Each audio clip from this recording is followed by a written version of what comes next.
Hi viewers, cricket matches எல்லாத்துக்கும் நம்ம வந்து நியூமராலஜி பேஸில் டீம் வந்து ப்ரெடிக்ஷன் பண்ணி கொடுத்துக்கிட்டு இருக்கோம். அந்த வகையில் நம்ம இன்றைக்கி வந்து பார்க்க போகிறது அயர்லாந்து வெர்சஸ் வெஸ்ட் இண்டீஸ் மோதக்கூடிய ஃபஸ்ட்டு T20 மேட்ச்சு. இந்த மேட்ச் வந்து பார்த்தோம்னா அயர்லாந்தில் வந்து நடக்குது. ஜூன் 12 வியாழக்கிழமை இன்றைக்கி நைட்டு 7:30 மணிக்கு பார்த்தீங்கன்னா நம்ம ஊர் டைம் படி வந்து ஸ்டார்ட் ஆகுது. இந்த மேட்ச்சில் யாரெல்லாம் வந்து எப்படி வந்து பெர்ஃபார்ம் பண்ணுவாங்க, யார் அதிக ரன்ஸ் அடிப்பாங்க, யார் அதிக விக்கெட்ஸ் எடுப்பாங்க, யாரெல்லாம் ட்ரீம் டீம் வரதுக்கு சான்ஸ் இருக்குது, யாரை வந்து கேப்டன் அண்ட் வைஸ் கேப்டன் போடலான்னு ஒரு ஃபுல் மேட்ச் ப்ரெடிக்ஷனை வந்து இந்த வீடியோவில் வந்து பார்க்கலாம். டிஎன்பிஎலுக்கு வந்து ஒரு மேட்ச்சுக்கு வந்து போட்டோம் ப்ரெடிக்ஷனு. ஆனால் நம்ம எதிர்பார்த்த அளவுக்கு எதுவுமே வந்து சரியாக வந்து வரல. நான் ஆல்ரெடி சொன்னது தான், டிஎன்பிஎல்லில் இருக்கக்கூடிய டேட்டாலாம் பார்த்தீங்கன்னா எதுவுமே சரியான டேட்டா கிடையாது. ஐபிஎல் அளவுக்கோ இன்டர்நேஷ்னல் மேட்சஸ் அளவுக்கோ அதில் பார்த்தீங்கன்னா அக்யூரசி வராது. அதான் பார்த்தீங்கன்னா நான் ஒரு 4-5 மேட்சஸ் வச்சு பண்ணலான்னு வந்து பார்த்தேன், எப்படி வருதுன்னு பார்த்துக்கிட்டு. ஆனால் கொஞ்சம் கூட பார்த்தீங்கன்னா நம்ம கொடுத்ததில் பார்த்தீங்கன்னா சரியாக வந்து வரல. ஒரு 2-3 பேர் கூட சரியாக வந்து விளையாடலை. நம்ம கொடுக்காதவங்க நிறைய பேர் வந்து விளையாண்டுருந்தாங்க. ஸோ அதனால் டிஎன்பிஎல் பண்ணுறதுக்கே பார்த்தீங்கன்னா விருப்பம் இல்லாமல் போச்சு. வின்னிங் ப்ரெடிக்ஷன்ஸ் பார்த்திங்கன்னா நல்லா தான் வந்து வந்துக்கிட்டு இருக்குது, அது பிரச்சனை இல்லை. ஆனால் ட்ரீம் லோன் வந்து எதிர்பார்த்த அளவுக்கு சரியாக வந்து வரல. ஸோ எப்படின்னு வந்து பார்ப்போம். இன்டர்நேஷ்னல் மேட்சஸ் ஏதாச்சும் இருந்துச்சுன்னா அதை ஃபஸ்ட்டு வந்து பார்ப்போம், அதுக்கு ப்ரெடிக்ஷன் கொடுப்போம், அதுக்கு முக்கியத்துவம் கொடுப்போம். அதுக்கு அடுத்து எந்த மேட்ச்சுமே இல்லாத பட்சத்தில் பார்த்திங்கன்னா டிஎன்பிஎலுக்கு வந்து ப்ரெடிக்ஷன்ஸ் வந்து கொடுக்குறேன். South Africa versus West Indies women's மேட்ச்சுக்கு வேறு ப்ரெடிக்ஷன் வந்து கேட்டே வந்திருக்கீங்க. எல்லாத்தையும் வந்து பண்ண முடியல, டைம் இருக்க மாட்டேங்குது. ஸோ முடிஞ்சிச்சுன்னா கண்டிப்பாக வந்து பண்ணுறேன். அதுக்கு அடுத்த மேட்ச் ஒன்று வந்து இருக்கணும்னு நினைக்கிறேன், சவுத் ஆஃப்ரிக்கா உமன்ஸும் வெஸ்ட் இண்டீஸ் உமன்ஸும். அதுக்கான வீடியோ வந்து வந்துடும். ஏன்னா நம்ம டிஎன்பிஎல் பார்க்கலன்னா அதுக்கடுத்து மிச்ச மேட்சஸ் என்ன இருக்கோ அதெல்லாம் வந்து பார்க்கலாம். இப்போ இன்னொரு மேட்ச் வந்து ஸ்டார்ட் ஆகுது, ஒரு லீக் மேட்ச்சு, ஒரு சீரியஸ் வந்து ஸ்டார்ட் ஆக போது. அந்த ஐபிஎல் மாதிரி நடக்கிற ஒன்று, அந்த மேக்ஸ்வெல், டூப்ளஸிஸ் இவங்கெல்லாம் பார்த்தீங்கன்னா விளாட்றாங்க. ஸோ அந்த சீரிஸ் வந்து ஃபுல்லாக கவர் பண்ண வந்து இருக்கேன். அது பண்ணலாமா வேணாமா என்ன ஏதுங்கிறத நீங்கள் வந்து சொல்லுங்கள்.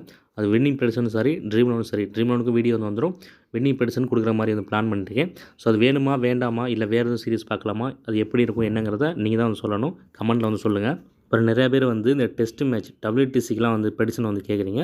நான் எப்போயுமே பார்த்தீங்கன்னா டெஸ்ட் மேட்ச் வந்து பண்ணவே மாட்டேன் ப்ரெடிக்ஷனு. ஏன்னா டெஸ்ட் மேட்ச்சுங்கிறது 5 நாள் நடக்கிறது. ஸோ 5 நாளுக்கு சேர்த்து கணிக்கணும், 5 நாளுக்கும் காமனாக இருக்கக்கூடிய பிளேயர்ஸ் எடுக்கணும். அது செட்டே ஆகாது. ஏன்னா இப்போ இன்றைக்கி டேட் வந்து இப்போ உஸ்மான் கவாஜாவுக்கு பார்த்தீங்கன்னா மைனஸாக இருக்குது. 9ஆம் தேதி பார்த்தீங்கன்னா மைனஸாக வந்துருக்கும். அடுத்த நாள் பார்த்தீங்கன்னா 2 வரும். 2ல் வந்து பார்த்தீங்கன்னா உஸ்மான் கவாஜாவுக்கு எக்ஸலண்ட்டாக வந்து இருக்கும். ஸோ இன்றைக்கி மேட்ச்சில் நம்ம இன்றைக்கி ஃபஸ்ட்லேயே ஆல் அவுட் ஆயிடுவாங்க, அடுத்து இவர் இறங்குவார்னு சொல்லிட்டு கொடுப்போம்.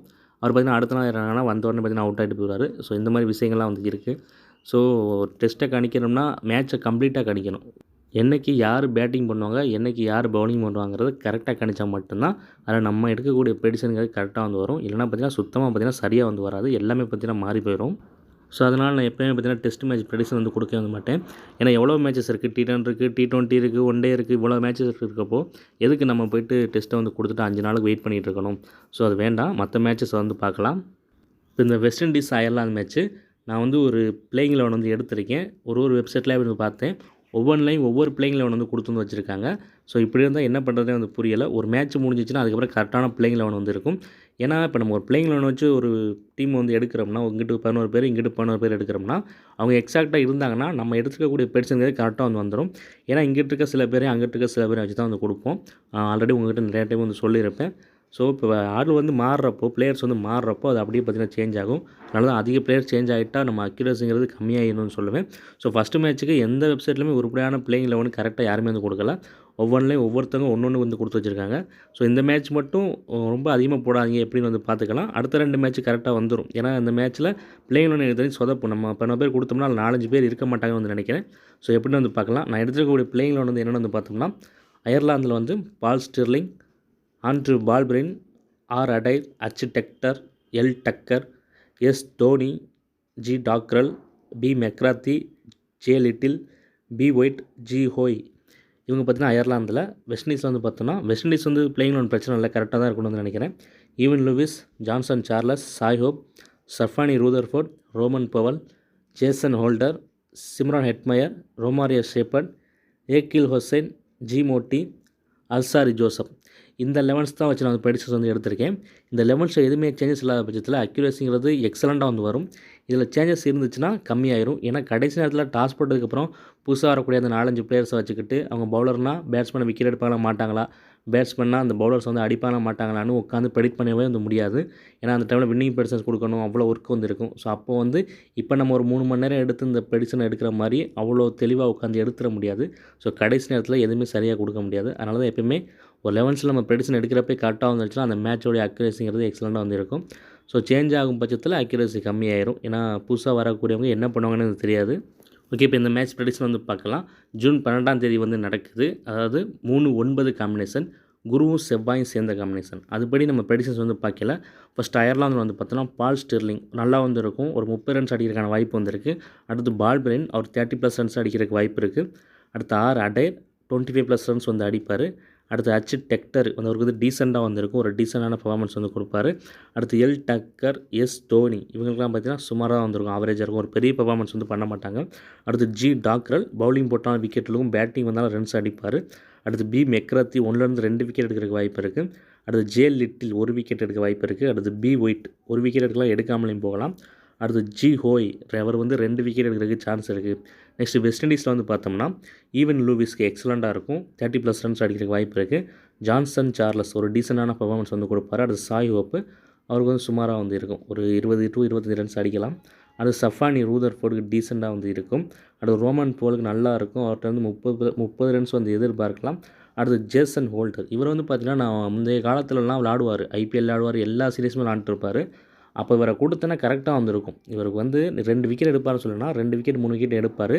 பேட்டிங் வந்தாலும் பார்த்தீங்கன்னா அடிச்சு வந்து போவார். ஆனால் அன்றைக்கி ஃபஸ்ட்டு மேட்ச்சில் அவரை கொடுத்துருந்தேன், இந்த வெஸ்ட் இண்டீஸ் மேட்ச் கொடுத்தப்போ அந்த இங்கிலாந்து வெஸ்ட் இண்டீஸ் சீரியஸே சரியாக வந்து வரல ப்ரெடிக்ஷனு. அன்றைக்கி பார்த்தீங்கன்னா அவர் சுத்தமாக விக்கெட்டே எடுக்காமல் போயிட்டார். ஸோ இப்போ என்னன்னே தெரில, ஜேசன் ஹோல்டருக்கு எடுக்கிற எதுவுமே சரியாக வர மாட்டேது. எப்படின்னு வந்து பார்த்துக்கோங்க. ஜேசன் ஹோல்டர் வந்து 2 விக்கெட் எடுக்கிறதுக்கு சான்ஸ் இருக்குது பவுலிங் போடும் பட்சத்தில். பேட்டிங் வந்தாலும் ரன்ஸ் அடிப்பார். அடுத்து சிம்ரான் ஹெட்மயருக்கு நல்லாயிருக்கும், 25+ ரன்ஸ் அடிக்க வாய்ப்பு இருக்குது. ஆனால் ஐபிஎல்லாம் எதுவுமே பண்ணலை ஹெட்மயர், சுத்தமான ஃபார்ம் அவுட்டில் இருக்கார். எப்படின்னு பார்த்துங்க. அடுத்து ரோமாரியோ சேப்பர் 1 விக்கெட் எடுக்க வாய்ப்பு இருக்குது. ஏகில் ஹுசைன் 1 விக்கெட் எடுக்க சான்ஸ் இருக்குது. மோட்டிக்கு சுமாராக தான் வந்து இருக்கும். அல்சாரி ஜோசப் 1 விக்கெட் எடுக்கலாம். இப்போ அயர்லாந்து வெஸ்ட் இண்டீஸில் யாரெல்லாம் வந்து எப்படி வந்து பெர்ஃபார்ம் பண்ணணும்னு வந்து பார்த்தோம்.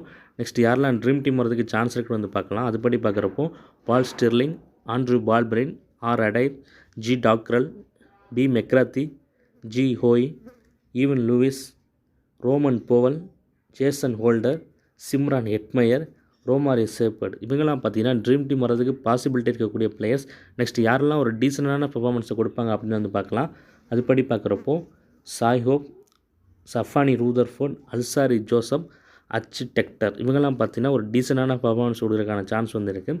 இதில் சேஞ்சஸ் இருக்கும் பட்சத்தில் அதை நான் வந்து டெலிகிராம் சேனல் வந்து அப்டேட் வந்து பண்ணுவேன். ஸோ டெலிகிராம் சேனல் யார் இன்னும் ஜாயின் பண்ணாமல் வந்துருந்தீங்கன்னா டிஸ்கிரிப்ஷன் வந்து லிங்க் கொடுத்துருக்கேன், அதில் போய்ட்டு வந்து ஜாயின் பண்ணிக்கோங்க. இந்த மேட்ச்சுக்கு வின்னிங் ப்ரைஸ் வேணுங்கிறவங்க டெலிகிராம் ஐடிக்கு வந்து மெசேஜ் பண்ணுங்கள், அதுவும் வந்து டிஸ்கிரிப்ஷனில் வந்து இருக்குது.